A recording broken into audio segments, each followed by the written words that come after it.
ሁለቱ ሌቦች። በድሮ ጊዜ ሁለት ሌቦች በጫካ ውስጥ እየሰረቁ አብረው ይኖሩ ነበር።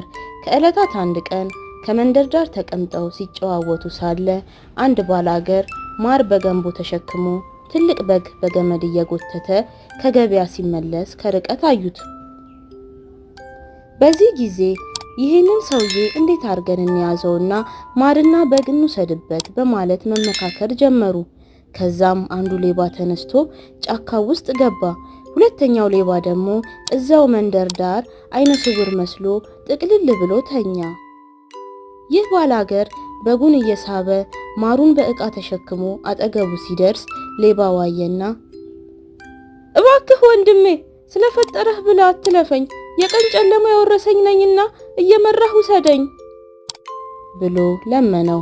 ባላገሩም እኔ እቃ ተሸክሜያለሁ፣ በእጄም በግ እየጎተትኩ ነኝ፣ አንተን እንዴት አድርጌ ነው የሚይዘህ? ይልቅ ሌላ ሰው ጠብቅ ሲለው ሌባውም ግድ የለም ወንድሜ፣ የኔን እጅ ከያዝከኝ እኔ በጉን እጎትትልሃለሁ አለው። ሰውየውም የዋህና ጥሩ ሰው ነበርና እሺ ብሎት የበጉን መሳቢያ ገመድ ለአይነ ስውሩ አስጨብጦት እሱ ደግሞ የሌባውን እጅ ይዞ ጉዞ ጀመሩ። ጥቂት እንደሄዱና ከጫካው መሃል እንደደረሱ የሌባው ጓደኛ ከኋላ ደርሶ መሳቢያውን ገመድ ከበጉ አንገት ላይ ፈቶ በጉን ወሰደው። ሲሄዱ ቆይተው ሳለ አይነ ስውሩ ወንድሜ ምነው ገመዱ ቀለለብኝ? እስቲ በጉን ይልኝማ አለው። ይኸውም የዋህ ሰው ወደ ኋላ ዞር ብሎ ሲያይ በጉ የለም።